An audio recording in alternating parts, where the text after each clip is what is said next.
Praise the Lord. ദൈവനാമത്തിന് മഹത്വം ഉണ്ടാകട്ടെ.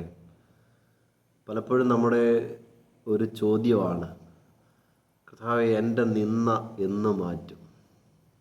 ഞാൻ അനുഭവിക്കുന്ന ഈ വേദനകളൊക്കെ എന്ന് മാറും? ചിലതൊക്കെ പാരമ്പര്യം എന്നതുപോലെ നമ്മുടെ പിതാക്കന്മാരുടെ കാലം മുതലേ നമ്മെ പിന്തുടരുന്ന ചില നിന്ദകളുണ്ട്. ഇസ്രായേൽ മക്കളെ സംബന്ധിച്ച് നമ്മൾ പഴയ നിയമത്തിൽ അത് വായിക്കുന്നുണ്ട്. അവരുടെ കൂട്ടത്തിൽ ഉണ്ടായിരുന്ന പരിച്ഛേദന ഏൽക്കാത്തവരെ പരിച്ഛേദന ഏറ്റുകഴിഞ്ഞപ്പോൾ അവിടെ ദൈവം അവരോട് ഇടപെടുന്നൊരു കാര്യമാണ്, ഞാൻ ഇന്ന് മിസ്രയീമിൻ്റെ നിന്ന നിങ്ങളുടെ നടുവിൽ നിന്ന് നീക്കിക്കളഞ്ഞിരിക്കുന്നു, ഉരുട്ടിക്കളഞ്ഞിരിക്കുന്നു എന്നതുപോലെ നമ്മുടെയും ജീവിതത്തിൽ യേശുക്രിസ്തുവിനെ വ്യക്തിപരമായ ജീവിതത്തിൽ സ്വീകരിക്കുന്ന ഏതൊരു വ്യക്തിയുടെയും ജീവിതത്തിൽ യേശു കർത്താവിനെ കൈക്കൊള്ളുമ്പോൾ ഹൃദയത്തിലാണ് പരിച്ഛേദന, ഹൃദയത്തിന് പരിച്ഛേദന ഉണ്ടാകും. നാളിതുവരെ അഥവാ ആ നിമിഷം വരെ ദൈവഹിതമല്ലാത്ത കാര്യങ്ങൾ ചെയ്തു വന്ന ഒരു വ്യക്തി യേശു ക്രിസ്തുവിനെ സ്വീകരിക്കുന്ന മാത്രയിൽ തൻ്റെ പാരമ്പര്യമായി തന്നെ പിന്തുടർന്നു വന്ന നിന്ദകളിൽ നിന്നെല്ലാം കർത്താവ് അവനെ വിടുവിക്കുന്നു. തിരുവെഴുത്തിൽ ലൂക്കോസിൻ്റെ സുവിശേഷം 1-ാം അധ്യായം 24-25 വാക്യങ്ങളിൽ നമ്മൾ വായിക്കുന്നിടത്ത് എലിസബത്ത് പറയുന്നൊരു ഭാഗമുണ്ട്.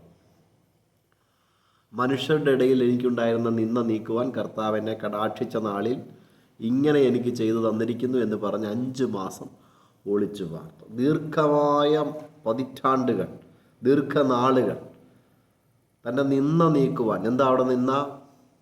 വിവാഹം കഴിഞ്ഞ് ദീർഘവർഷങ്ങളായിട്ടും ഒരു പൈതലിനെ, ഒരു കുഞ്ഞിനെ കാണാൻ കഴിഞ്ഞില്ല.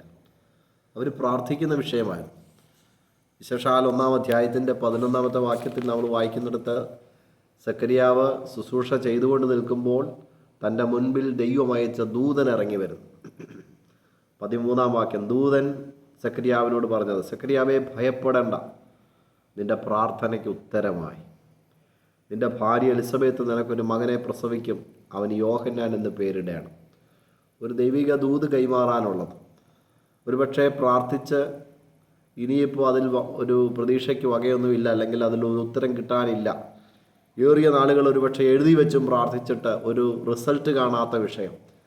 സത്യത്തിൽ ഇപ്പോൾ അത് പ്രാർത്ഥിക്കുന്ന പോലും ഇല്ലായിരിക്കാം. എന്നാൽ ഇന്ന് ദൈവവേദനയിലെ നിന്നോട് ദൈവത്തിൻ്റെ ആത്മാവ് ഇടപെടുന്നത്, നീ ഭയപ്പെടേണ്ട, നിൻ്റെ പ്രാർത്ഥനയ്ക്ക് ഉത്തരമായി. സ്തോത്രം. യെരമ്യാ പ്രവചനത്തിൽ നമ്മൾ വായിക്കുന്നിടത്ത് 33-ാം അധ്യായം 3-ാമത്തെ വാക്യത്തിൽ, എന്നെ വിളിച്ചപേക്ഷിക്കുക, ഞാൻ നിനക്ക് ഉത്തരമരുളും. ഇന്നും ഭാരമേറിയ വിഷയം ഏതുമാകട്ടെ, പൂർണ്ണമായി കർത്താവിൽ ആശ്രയിക്കാമെങ്കിൽ നമുക്ക് അതൊരു പക്ഷേ അസാധ്യമെങ്കിലും ദൈവത്തിന് സകല കാര്യങ്ങളും സാധ്യമാണ്. ദൈവം അത്ഭുതം ചെയ്യും. ഇന്ന് പരിശുദ്ധാത്മാവ് ആ കാര്യങ്ങൾ നമ്മളെ ഓർമ്മിപ്പിക്കുകയാണ്. സക്കറിയാവേ, ഭയപ്പെടണ്ട, നിൻ്റെ പ്രാർത്ഥനയ്ക്ക് ഉത്തരമായി. ദീർഘമായ നാളുകൾ അനുഭവിച്ചു വന്ന നിന്ദയാണ്. ഇന്ന് ഈ വചനം വിശ്വസിച്ച് ഏറ്റെടുക്കാൻ കഴിയുമോ? ദീർഘനാളുകൾ അനുഭവിച്ചു വന്ന നിന്ദകൾ മാറ്റത്തക്ക നിലയിൽ ദൈവത്തിൻ്റെ പ്രവൃത്തി ദൈവവേദനയെ നിനക്ക് വേണ്ടി ദൈവം ചെയ്യുകയാണ്. മനുഷ്യരുടെ ഇടയിൽ എനിക്കുണ്ടായിരുന്ന നിന്ന നീക്കുവാൻ കർത്താവ് എന്നെ കടാക്ഷിച്ച നാളിൽ ഇങ്ങനെ എനിക്ക് ചെയ്തു തന്നിരിക്കുന്നു എന്ന് പറഞ്ഞ് 5 മാസം എലിസബത്ത് ഒളിച്ചു പാർത്തു. പുതിയ നിയമത്തിൽ മാത്രമല്ല, പഴയ നിയമത്തിലും ഉൽപ്പത്തി പുസ്തകം 30-ാം അധ്യായത്തിൽ റാഹേലിനെ കുറിച്ച് നമ്മൾ കാണുന്നുണ്ട്. ഞാൻ ആ ഒരു ഭാഗം ജസ്റ്റ് പറഞ്ഞൊന്ന് വിടാം. ദൈവം റാഹേലിൻ്റെ പ്രാർത്ഥന അല്ലെങ്കിൽ പ്രാർത്ഥന കേട്ടതാണ്. ഉൽപ്പത്തി പുസ്തകം 30-ാം അധ്യായം 22-ാമത്തെ വാക്യം മുതൽ, ദൈവം റാഹേലിനെ ഓർത്തു, ദൈവം അവളുടെ അപേക്ഷ കേട്ട് അവളുടെ ഗർഭത്തെ തുറന്നു, അവൾ ഗർഭം ധരിച്ചൊരു മകനെ പ്രസവിച്ചു. ദൈവം എൻ്റെ നിന്ന നീക്കിക്കളഞ്ഞിരിക്കുന്നു. എന്നെ കേൾക്കുന്ന പ്രിയ ദൈവവേദനയിലെ വിശ്വാസത്തോടെ ഇന്ന് ഈ വചനം ഒന്ന് ഏറ്റെടുക്കാം. നാളിതുവരെ അനുഭവിച്ചു വന്ന നിന്ദകൾക്ക് പൂർണ്ണമായൊരു പരിഹാരവും വിടുതലും നൽകുവാൻ യേശു കർത്താവ് ഇന്നും മതിയായവനാണ്. അതൊരത്ഭുതകരമായൊരു വിടുതലായി, വിഷയത്തിന്മേൽ പരിഹാരമായി ചെയ്യുവാൻ കർത്താവിന് കഴിയും. 1 ശമൂവേൽ 1-ാം അധ്യായം 6 വാക്യങ്ങളിൽ, പ്രത്യേകിച്ച് 6-ാമത്തെ വാക്യത്തിൽ 5-ാമത്തെ വാക്യം ഹന്നായെക്കുറിച്ചാണ് പറയുന്നത്. ഹന്നായുടെ ജീവിതത്തിലും തനിക്കൊരു തലമുറയില്ലായിരുന്നു, ഒരു നിന്ന താൻ അനുഭവിച്ചു വരികയായിരുന്നു. ഇവിടെ പറയുന്നു, എന്നാൽ യഹോവ ഹന്നയുടെ ഗർഭം അടച്ചിരുന്നു. അപ്പോൾ സത്യത്തിൽ ഹന്നായുടെ കുഴപ്പമോ എൽക്കാനയുടെ കുഴപ്പമോ ഒന്നുമല്ല, അത് ദൈവം അടച്ച ഒരു ഗർഭമായി, അല്ലെങ്കിൽ ഹന്നയുടെ ഗർഭം ദൈവം അടച്ചിരുന്നതാണ്. ദൈവത്തിലെ ദീർഘനാളുകളായി ചിലപ്പോൾ ഭാരപ്പെടുന്ന വിഷയത്തിന്മേൽ നമ്മൾ ഓർക്കും, എന്താ കർത്താവേ, ഞാൻ ഈ പ്രാർത്ഥിച്ചിട്ട് ഇതിനൊന്നും ഒരു റിസൾട്ട് ഇല്ലല്ലോ, ഞാൻ ആ അനുഭവിച്ചു വരുന്ന നിന്നയ്ക്കൊരു മാറ്റമില്ലല്ലോ. എന്നാൽ പരിശുദ്ധാത്മാവ് വ്യക്തമായി ഇടപെടുന്നു. ചില കാര്യങ്ങൾ ദൈവം മനഃപൂർവ്വമായി നിനക്ക് അടച്ചതാണ്, അല്ലെങ്കിൽ ആ കാര്യം ഒരല്പം കൂടെ ഒന്ന് വെയിറ്റ് ചെയ്യാൻ ദൈവം അനുവദിച്ചതാണ്. എന്തിനാണ്? അതിൽ ദൈവത്തിൻ്റെ മഹത്വം വെളിപ്പെടുവാൻ, അതിലൂടെ ദൈവമഹത്വം വെളിപ്പെടുവാൻ. എന്നെ കേൾക്കുന്ന പ്രിയപ്പെട്ടവരെ, ദീർഘനാളുകൾ കൊണ്ട് നമ്മൾ ദൈവത്തോട് പ്രാർത്ഥിച്ച വിഷയത്തിന്മേൽ പരിശുദ്ധാത്മാവിൽ ഇന്ന് ഉത്തരമായി, മറുപടി എന്നത് ജസ്റ്റ് റിപ്ലൈ എന്നതേ ഉള്ളൂ, എന്നാൽ ആൻസറാണ്. ആ ഉത്തരവിതാണ്: നിൻ്റെ പ്രാർത്ഥന ദൈവം കേട്ടിരിക്കുന്നു, നിൻ്റെ നിന്ന ദൈവം മാറ്റുകയാണ്. ഇവിടെ പറഞ്ഞിരിക്കുന്നു, ഹന്ന ദൈവത്തോട് പ്രാർത്ഥിക്കുകയാണ്. താഴോട്ടുള്ള വാക്യങ്ങളിൽ ദൈവത്തിൻ്റെ ആലയത്തിൽ വന്ന് ഒരു തീരുമാനമൊക്കെ എടുത്ത് ഹന്ന പ്രാർത്ഥിക്കുന്നു. ആ നിലയിൽ ദൈവത്തോടൊരു കാര്യം ചോദിക്കുക: അടിയനെ ഓർക്കണം, അടിയൻ്റെ സങ്കടം നോക്കണം, അടിയനെ മറക്കരുത്, ഒരു പുരുഷ സന്താനത്തെ നൽകണം. അങ്ങനെ തന്നാൽ അവനെ അവൻ്റെ ജീവപര്യന്തം യഹോവയ്ക്ക് കൊടുക്കും. അവിടുത്തെ പശ്ചാത്തലം മറ്റൊരു പശ്ചാത്തലമാണ്. പുരോഹിത ശുശ്രൂഷ ചെയ്യുന്ന ഏലി അവിടെ ഉണ്ട്. തൻ്റെ 2 ആൺമക്കൾ, അവരും പുരോഹിതരാണ്. എന്നാൽ അവരുടേതായ പ്രവർത്തികൾ ദൈവവചനത്തിന് വിരുദ്ധവും ദൈവനാമത്തിന് വലിയ അപജയവുമാകുന്ന രീതിയിൽ ആ പ്രവർത്തനങ്ങളൊക്കെ കണ്ട് ഹൃദയം മനസ്സ് വ്യസനിച്ച ഈ സാധു സ്ത്രീ ദൈവത്തോട് പറയുക: ഈ ആലയത്തിൽ ഈ ശുശ്രൂഷകന്മാർ, അല്ലെങ്കിൽ ആ നിലയിൽ ദൈവത്തിൻ്റെ മഹത്വം വഹിക്കേണ്ടുന്നവർ ഇവിടെ നിന്നയാണ്. ആ നിന്ന മാറത്തക്ക നിലയിൽ ദൈവമേ, എൻ്റെ ജീവിതത്തിൽ അങ്ങൊരത്ഭുതം ചെയ്യണം. ഈ ആലയത്തിൽ കർത്താവിൻ്റെ മഹത്വമുള്ള ശുശ്രൂഷ ചെയ്യത്തക്ക നിലയിൽ ഒരു പുരുഷ സന്താനത്തെ എനിക്ക് ആഗ്രഹമുണ്ട്. ഞാനത് ദൈവത്തിന് ഞാൻ സമർപ്പിക്കാം. ദൈവം എനിക്ക് വേണ്ടി ആ നിലയിൽ ഒരു അത്ഭുതം ചെയ്യണമേ എന്നുള്ള നിലയിൽ തൻ്റെ പ്രാർത്ഥന. എന്താ അവിടെ കാണുന്നത്? തൻ്റെ പ്രാർത്ഥനയെ ദൈവം കണ്ടു. ഏലിക്കത് മനസ്സിലായില്ല.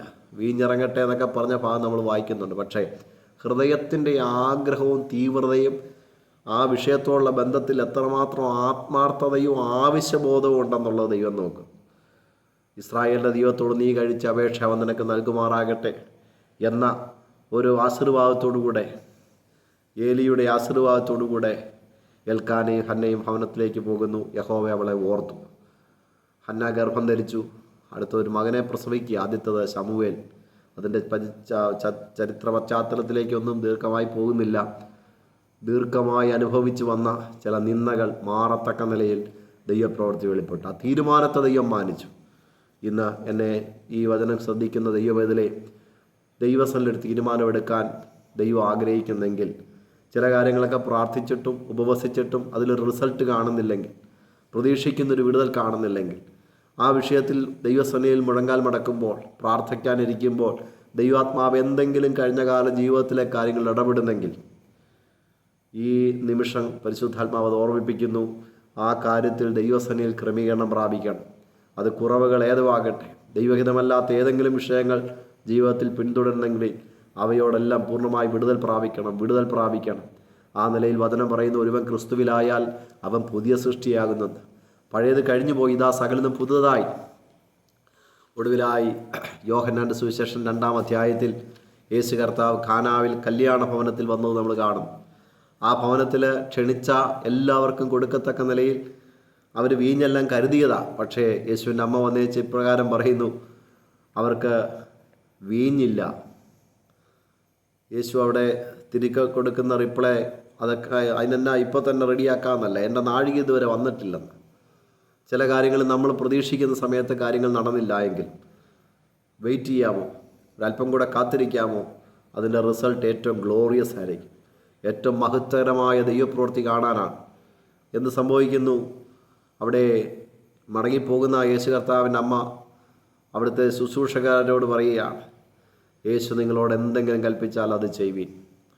ഇന്നും കർത്താവ് നമ്മളോട് കൽപ്പിക്കുന്ന കാര്യങ്ങൾ ചെയ്യാൻ നമുക്ക് കഴിഞ്ഞാൽ, നമ്മൾ നിന്ദിതരാകുന്നതിന് മുമ്പേ, ദേശത്ത് അപമാനിക്കപ്പെടുന്നതിന് മുമ്പേ, ഞാൻ ആ കല്യാണ വീടിൻ്റെ പശ്ചാത്തലം പറയുന്നത്, 4 പേര് കൂടി അതൊരു നിന്ദയായി അവരതിനെ കൊട്ടിഘോഷിക്കുന്നതിന് മുമ്പേ രഹസ്യത്തിൽ ആ ഭവനത്തിനകത്ത് വെച്ച് തന്നെ ആ വിഷയത്തെ പരിഹരിപ്പാൻ യേശു കർത്താവിന് കഴിഞ്ഞു. ഒന്നുകൂടെ ചിന്തിച്ചാൽ, ആ ഒരു കോമ്പൗണ്ടിൽ നിന്ന് തന്നെ കോരിയെടുത്ത വെള്ളം അവരുടെ വിഷയത്തിന് ഒരു പരിഹാരമായി തീർന്നു. എന്നെ കേൾക്കുന്ന പ്രിയപ്പെട്ടവരെ, ഇന്ന് അനുഭവിക്കുന്ന നിന്ദകളെല്ലാം മാറാൻ സമയമായി. നാളുകളായി നീ വേദനയോടെ ദൈവസന്നിധി പ്രാർത്ഥിച്ച വിഷയങ്ങളുമേ പ്രാർത്ഥനയ്ക്ക് ഉത്തരമായി വിശ്വാസത്തോടെ ഈ വചനങ്ങൾ ഏറ്റെടുക്കാം. നമ്മുടെ ജീവിതത്തിൽ അത് പറയത്തക്ക നിലയിൽ ഒരു മാന്യതയും ഒരു വിടുതലും ഒരു നന്മയുമായി തീരുമെന്ന് ഇന്ന് ദൈവാത്മാ വ്യക്തമായി ഇടപെടും. പരിശുദ്ധനായ ദൈവമേ, സ്വർഗപിതാവേ, അവിടുന്ന് ആലോചനയെ വലിയവനായ ദൈവമാണ്.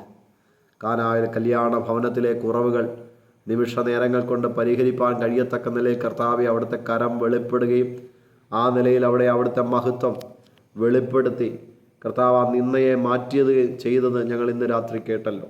ആ നിലയിൽ പരിശുദ്ധാത്മാവ് ഞങ്ങളോട് ഇടപെടുന്ന ദൈവവചനം കർത്താവെ ഞങ്ങളുടെ ജീവിതത്തിൽ ധന്യമായിരിക്കട്ടെ. അത് ഞങ്ങൾക്ക് വിടുതലാകട്ടെ. അക്ഷരാർത്ഥത്തിൽ കാണത്തക്ക നിലയെ ചില നന്മകളെ കാണുവാൻ പരിശുദ്ധാത്മാവ് സഹായിക്കണേ. വചനം വിശ്വസിച്ച് ഏറ്റെടുത്ത സകല പ്രിയപ്പെട്ടവരെയും പിതാവിൻ്റെയും പുത്രൻ്റെയും പരിശുദ്ധാത്മാവിൻ്റെ നാമത്തിൽ അടിയൻ അനുഗ്രഹിച്ച് പ്രാർത്ഥിക്കുന്നു.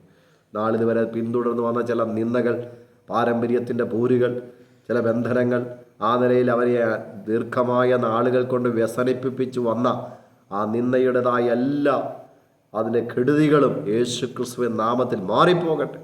രോഗങ്ങൾ യേശുക്രിസ്തുവിൻ നാമത്തിൽ സൗഖ്യമാകട്ടെ. ശാരീരികമായ അസ്വസ്ഥതകളിൽ നിന്നെല്ലാം വിടുതൽ നൽകിയാട്ടെ.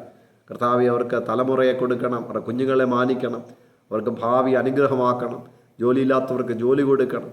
കർത്താവെ ആ നിലയിൽ ദൈവസേനയിൽ ഏത് വിഷയത്തിന്മേലാണോ നിന്ദിക്കപ്പെട്ടത് ആ നിന്നയെല്ലാം യേശുക്രിസ്തുവിൻ നാമത്തിൽ മാറ്റിയതിനാൽ ദൈവമഹത്വം വെളിപ്പെടുത്തിയതിനായി സ്തോത്രം. ഞങ്ങളുടെ പ്രാർത്ഥന കൈക്കൊണ്ടതിനായി നന്ദി. മുഴുവൻ മഹത്വം അങ്ങേക്ക് യേശുക്രിസ്തുവിൻ നിസ്തുല്യ നാമത്തിൽ തന്നെ. ആമേൻ, ആമേൻ, ആമേൻ. സർവശക്തനായ ദൈവം നിങ്ങളെ ധാരാളമായി അനുഗ്രഹിക്കട്ടെ. നിശ്ചയമായിട്ടും വിശ്വാസത്തോടെ വചനം ഏറ്റെടുക്കുക. നിന്ദകളെ മാറ്റുന്ന കർത്താവ് കൂടെയുണ്ട്. ദൈവം നമ്മെ അനുഗ്രഹിക്കുമാറാകട്ടെ.